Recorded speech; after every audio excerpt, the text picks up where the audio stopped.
Welcome back to the DoTell Virtually podcast. On this episode, I am talking with Julia Guichard, Chair and Chief Departmental Advisor for the Miami University Theater Department. Julia was my voice instructor way back when in college and sparked my passion and interest in how we use our voices to communicate. So when it comes to the voice, Julia is my guru. She also happens to be the woman who officiated my wedding. Julia is a member of the Voice and Speech Trainers Association and a VASTA Fellow, as well as being a certified Alexander Technique teacher. At Miami and other universities, she has taught classes in acting, voice, speech, script analysis, and Alexander Technique. She also serves as a vocal coach at Miami University and other regional professional theaters in and around Ohio. She lives in Cincinnati with her husband Sterling and 2 four-legged fur children. Please help me welcome Julia Guichard.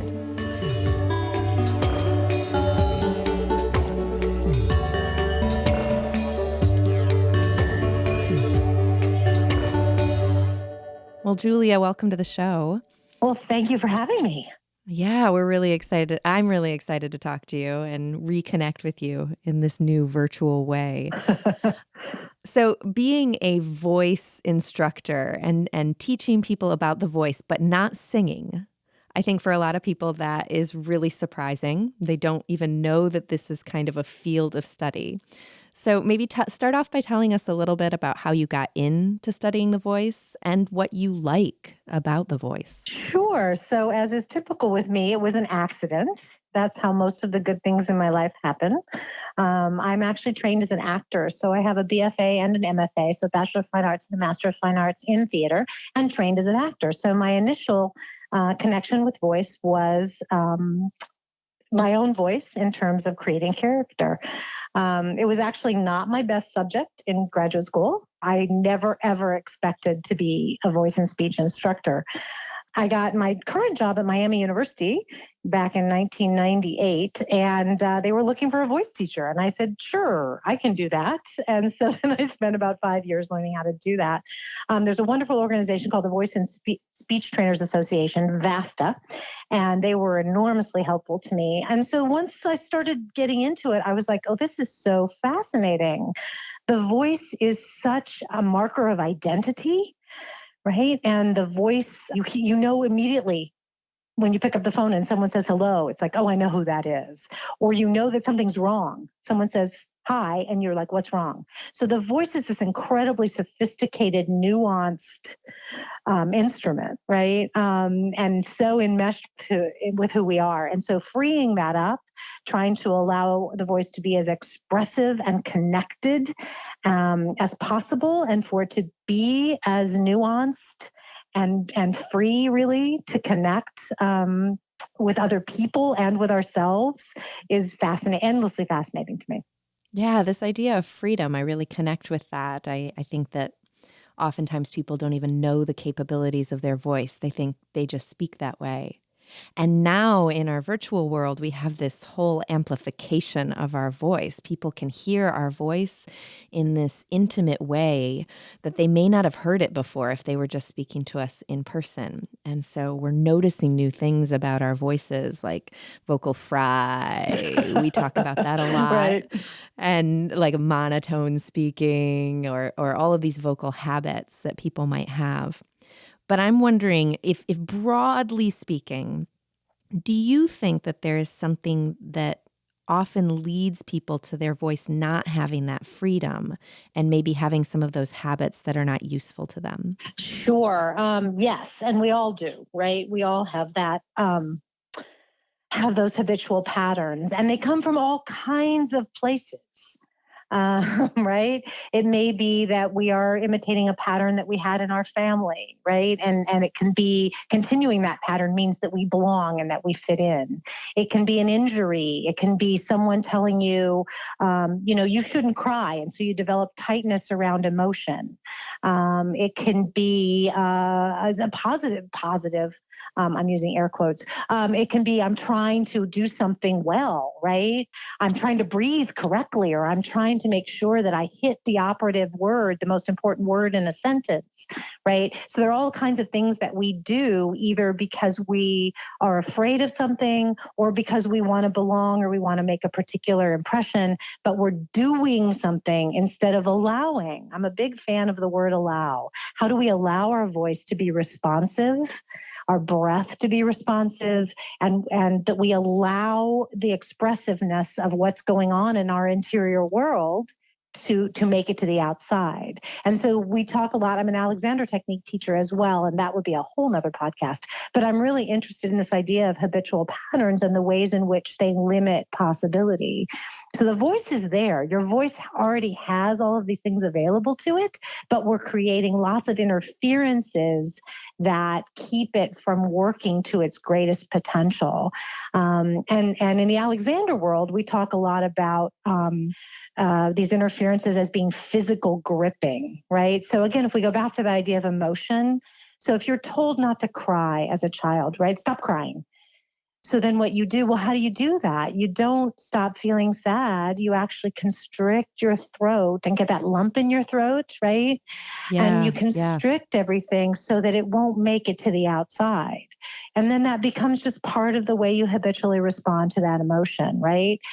The free voice is under there. The sobs are under there. The ability to express that sadness is there. You've just, kinked it up, right? Yeah. Yeah. It sounds like you use the word tightening there, and that tightening is getting in the way. Right. Of what we want. Yeah. If you think about, I have a great metaphor that I like to use with my students is if you think about a garden hose, right? And there's water running through that garden hose, and then you kink it. You put a big kink in the middle of it. What happens to the water? Well, it stops and it builds up a lot of pressure, right? And so that's what we do to our system, because we have our circulatory system and our respiratory system and our emotional system, right? All of those things run through garden hoses, basically. And if you kink it up anywhere in the system, you keep those things from flowing, and you create pressure, and you create, in many cases, pain. And you certainly don't get this lovely, flow of voice and connection coming out of your body. And so it's the same kind of principle. Are you kinking up your system in different ways, whether it's psychological, emotional, or physical? And there really is no difference. If you're kinking one of those things, this whole system responds that way, right? You can't just kink emotionally, you kink everything, right? So yeah, you get these tightenings throughout your system that are impeding the flow of your voice. And I would argue flow of many things, right? So we love a good metaphor. So I can imagine this hose, and we've kinked it, and now there's all this tightening that's going on, and tightening. So if tightening is bad and leads to something, what is the opposite of tightening? Right. So, this sounds ridiculous, but the opposite of tightening is not tightening. And what I mean by that is we actually stop doing the thing that's tightening us, right? So muscles can only contract and release. That's all they can do. So if you're pulling yourself toward the screen, or you're tightening your jaw, you're tightening your eyes to try to focus, we do a lot of tightening around an idea of focusing, right? And so if you say, oh, I don't need to do that, I'm going to release those muscles, right? Then you'll come back into some sort of balance without tightening. That sounds really simple. It's obviously a little more complicated than that to actually do. But really just understanding that releasing tension is an undoing of something. You don't do something to not be tense. You can't relax.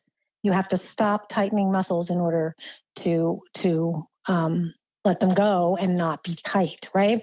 We're also designed for movement. So one of the things I'll be really, that was all very, theoretical. So I'll give you something really practical, which as I sit here and look at my screen or talk on the phone, not only am I aware of the chair underneath me and my back against the chair, but I'm also thinking about movement, right? So I don't sit in one place. I might move my chair around or move forward or backward in my chair. Little things like I'll look or point to the 4 different corners of the room. so that I'm aware of, oh yeah, there's space in all four corners of the room.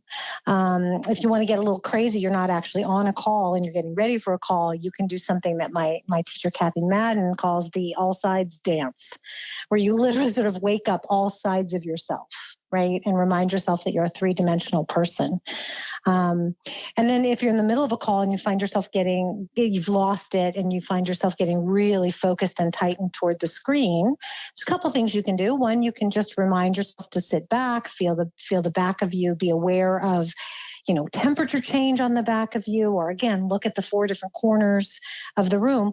The other thing you can do is actually become aware of what's behind your screen. So as I look at my screen, the wall is about 1.5 feet behind that. So I'm aware of the dimension behind the screen, or I become really aware of the dimension in your background. I see the background that I'm looking at, and I see you as not being part of that background. And I start to create dimensionality, right, in the space that you're in, which will help me because we have mirror neurons, right? So we tend to mirror what we see. Part of the reason we get tight and two-dimensional is because we're looking at a two-dimensional image. So if I can change the dimensionality in the image, it makes it a little easier for me to experience my reality three-dimensionally. So those are some little tricks you can use. And as I think about all those things, I don't know if you can hear it, I can feel the difference in my voice and the resonance of my voice, my ability to use pitch, and to express myself with more detail because I'm using my whole body as opposed to just, clamping down and thinning out and tightening all of the muscles around my voice box. There sounds like there's such a intersection with a lot of what people would do with mindfulness activities there as well. There is. That real awareness of your body in space. Yeah, I think there is a lot of mindfulness involved in actor training or any kind of expressive activity, right? There's an awareness, not a thinking, right? If you're thinking too hard about what you're doing, you'll also tighten up, right? But it's just an awareness of being in space, of your audience, of how things are landing on people. I'll do things too. This is just a little tip. If I'm on a call with more than one person, I'll make sure that I'm looking at people who aren't talking, right? And because we do that in real space, we look at someone else in the room. We don't stare at the person talking. So, or we get up and move, or we shift, or things like that. So all those behaviors that we do in 3 dimensions when we're with people in a room, we can continue to do in front of a screen, right? And for me, it's very, very useful to think about all those people are sitting in spaces. They're not on my screen. Right. And that kind of leap of imagination is really, really useful and will then maybe also not only free up my voice physically, but now my space is my voice is actually going somewhere. I'm actually thinking about the person that I'm talking to. I'm thinking about the way that it lands on them. I'm looking for feedback from them, just like I would do in a real world face-to-face interaction. Yeah, I think, a couple of the themes that I hear in what you're talking about, I hear a lot about freeing and releasing. You use that word quite a bit. And I think that might be helpful for people to think about with their voice, is it's not about putting more effort in. It's almost about removing some of the unnecessary effort that you might be putting into your voice. I couldn't have said it better.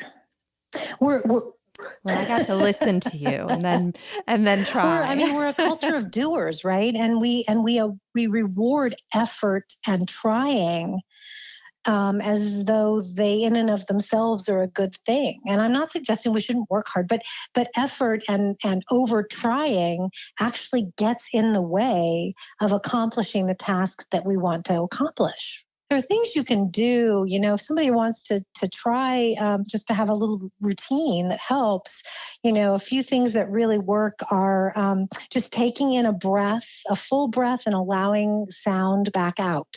Just free form sound. Just do some sighing in and out and really connect that sense of breath to sound with as little effort as possible. Should we try it? Sure, Should we try a couple can do that for our audience? Sure. We'll just take breaths in and sigh together but apart. That'll make everybody feel a little less silly. Well, that feels good. Right? Oh, I love that. Oh. And Ah. along with that, you can build in this sense of opening the back of your throat, because that's often where we get a lot of tension, that and the tongue. So you can do a little what we call a K open sound. So if everybody just makes a K sound, you'll notice the back of your tongue goes up and hits your soft palate, and then it springs back down. And so what you want to do is just you take a breath in and let it out. And then when you get to the end of the exhalation, you make a K sound and allow the air to come in on the inhalation through this nice open throat. So if you're doing it well, you're going to feel this nice sense of cold air and openness at the back of your throat. So this is going to be odd because you can't watch me, but it's something like I breathe out. And all that air rushes in. It's kind of like those old Western movies, where they would remove the sluice gate and the water would rush in to irrigate the field. Sort of the sense of the tongue springs down and this air rushes in, and you get this lovely sense of openness and cold air in the back of your throat.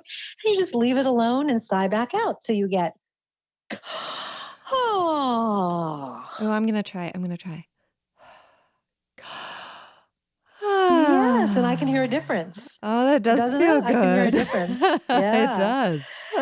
And then the third thing that you can try, if you want to try a little kind of 5-minute voice routine every day, is to do a little jaw massage. Jaws gets really tight. So you take your hands or your fingers and just gently massage right back by your ear where that hinge joint is, right? It's kind of right in front of your ear.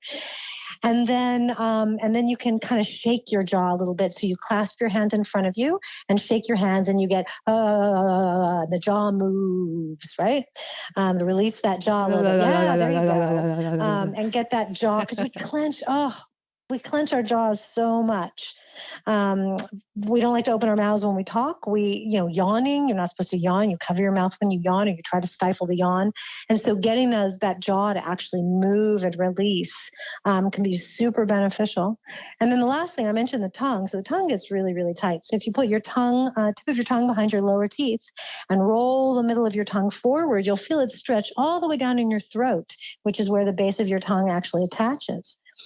And you get this nice stretch, and then you release it, relax it, and then you stretch it again, right? And then when you get really bold, you can do a sigh out on sound, and you get something like, so I'm fluttering my tongue, right? It's silly. It's ridiculous. But even just sitting here doing this, I can feel my system open up a little bit more. So that's a little tongue stretch, and then you can add some sound to that tongue flutter, we call it, and you get the tongue moving. Because again, we tend to retract that tongue. We tend to hold it down, pull it back in our throats. Not everyone. I'm generalizing wildly, but we tend to do that. And so then you've got a tight tongue and a tight jaw, and a tight throat, and you're not breathing very well. And all of a sudden you've got very little available to you to actually use to express yourself. And also, just as you noted, it just feels good to release sound, right? Those vibrations feel good in your system. So you get a little massage. You get a little internal massage. You can feel the difference after you do it. You can feel how your voice, and who knows, I can't hear my voice in the exact same way, but I can feel a difference in my body when I'm speaking afterwards. And I occasionally get just a little bit of vocal fry at the end of my sentences. And I'm not even thinking about it right now. And I can hear that I'm not at this moment. But my voice just feels kind of Isn't freer. that nice? Isn't that lovely? And you could do this in 5 or 10 minutes a day. You don't have to do a whole big warm up like actors do, or get yourself ready for heightened text and all that kind of stuff. But finding some place to just spend 5 or 10 minutes a day, you'd be amazed how quickly you begin to develop the skill and the muscle memory, really, of what it is that you're doing. And then it becomes much easier. Yeah. You know, what I experience so I'm also an actor as well as a teacher and a facilitator and a coach. I experience when I'm acting that the warm-ups are also just part of that process that, like you said, help me a lot with my nervousness. And I do think people are very surprised to hear someone. I've been performing professionally now for nearly 20 years, and I still get nervous before every performance. I just have developed skills to help me handle the nervous feeling. And one of those things is a routine with how I warm up my voice. Because ultimately, when I walk on stage, or if you, as the people listening right now, if you're walking in to deliver a speech, or if you're getting on a really important Zoom call, I will be the first person to say, you shouldn't be focused on what your voice sounds like. Focus on your message at that point. But all the stuff that you can do leading up to it can put you in a good place so your voice will just respond in the way you want it to. I think that's kind of the magic of the voice, is it will respond when you ask it I to. love that. I love that image of response. And the breathing system is a response. You have an idea and you breathe in that idea, and then out comes this idea that you haven't sat down and read, you haven't written it out unless you're doing a prepared speech. It's kind of magical what happens with language. We have an idea and we actually form it as we're talking. That's so phenomenal. And so if you are free, if your system is free to respond to whatever's coming in, which is maybe your own idea and what you want to say, it might also be listening to someone else and responding to them in a really genuine way. Being warm and genuine and authentic and all those things that we value in communication and expression are not things that you can pretend. It's not something you can manufacture, right? You actually have to care to sound like you do. Yeah. And so it's really, or certainly a whole lot easier, right? So, Yeah. so being able to have a system that's flexible and responsive is really, really critical. I love that word. And how do you then not be trapped? Back to my habits. If you're trapped in sort of habitual patterns that aren't serving you, that aren't serving the moment, right, or the communication or the audience that you currently have, then they're not beneficial at that moment. So do you have the flexibility to really respond to what's going on, and really listen and really communicate, right? And even if the other people aren't saying anything, sometimes it's like, well, I have a monologue, and actors will say this, what's my monologue?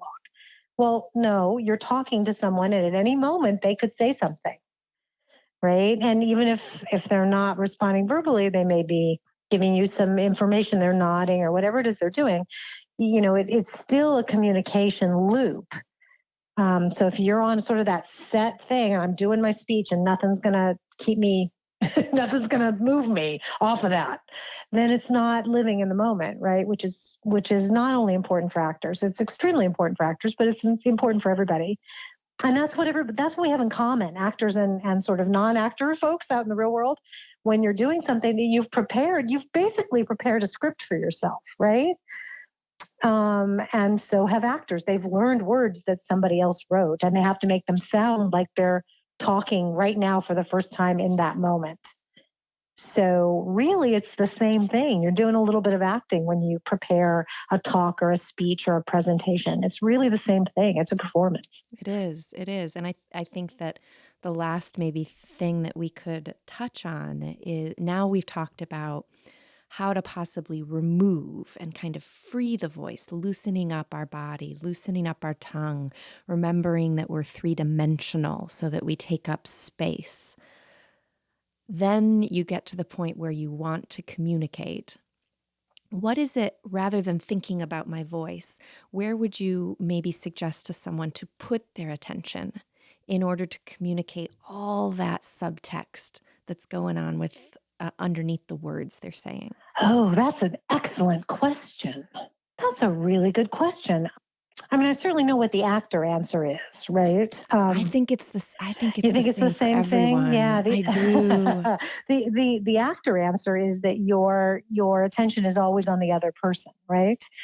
Your attention is always on the person that you are trying to affect, and whether or not you're getting through to them, and being open to them, affecting you. So that I think there's a misconception that acting is all about presentation, or that, actors are really good liars. And that's really not true. We talk about behaving truthfully in imaginary circumstances. And what that really means is, right, that I know what's going to happen, or I know what's supposed to happen in the script, but I'm really moment to moment listening and reacting to the person in front of me. So I'm actually not acting reactions are being pulled out of me by the other person, right? And the reason we do that as actors is because that's the way people behave, right? We don't set out to be angry, or we don't set out to, usually, right? We set out with something we want. I want this person to hear me. I want this person to love me. I want this person to give me the job or the promotion, or I want this, whatever it might be, right? You want something. And so the other person has the power to give it to you or not. And so your attention is always on that person.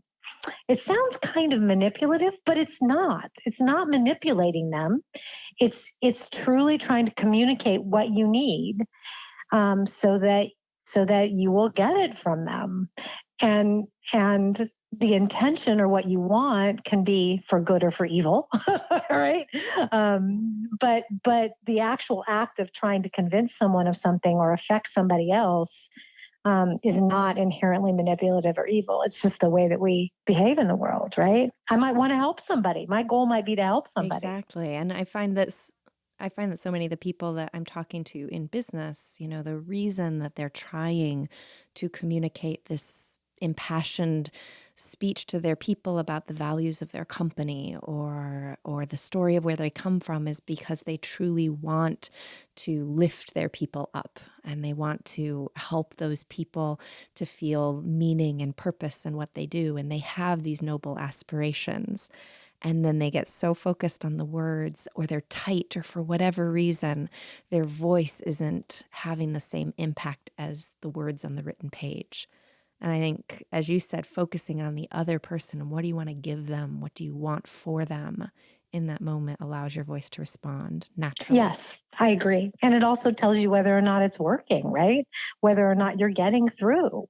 You may need to change the way that you do something, or you may need to phrase it differently or use your voice differently, or maybe it's not just the voice either, right? But we're constantly trying to affect other people. It's simply how we move through the world. What you're trying to affect them for, that again varies wildly. But yeah, it also allows you to adjust, right?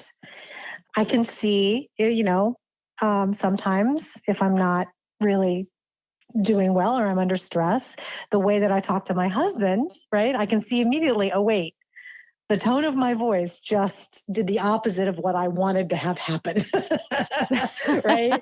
And if I'm not paying attention to that, if I'm not watching him, then I'm going to continue down what I've already decided to do. And for whatever reason and his filters, it's not landing the way that I want it to.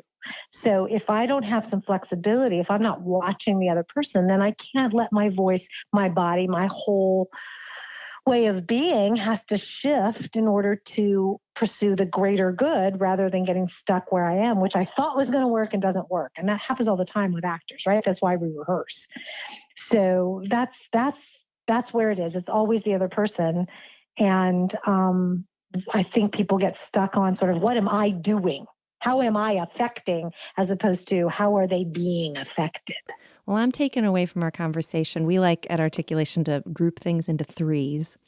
And the three I'm taking from my conversation with you as really great reminders, Julia, are number one, that I can choose how to use my voice. Number two, it's about freedom and releasing. It's about that release of all the things holding my voice back so that it can be able to make choices. And then lastly, it's about the flexibility to pursue my goals so my voice can do the work with me. And I'm really grateful to have this time with you and catch up lovely. and talk about something we both love. I do love it. I think voices are incredibly important. And that word voice, everybody has to have a voice is broader than simply the actual vocal production, right? People talk about voices. It's my identity. It's who I am needs to be heard, right? And the voice, the actual voice production is part of that. But voice is a bigger concept, I think. But the vocal piece needs to play a huge role in the way that we get our voices heard. Thank you so much for listening to the DoTell Virtually podcast. We have a lot of others in our series if you're interested in how to become your best virtual self. whether you are a speaker, a leader, trainer, teacher, facilitator, or salesperson. You can also check us out at our website at www.articulationinc.com. That's the word articulation, inc.com. Thanks for tuning in and spending a little time with us. Until next time, have a great day.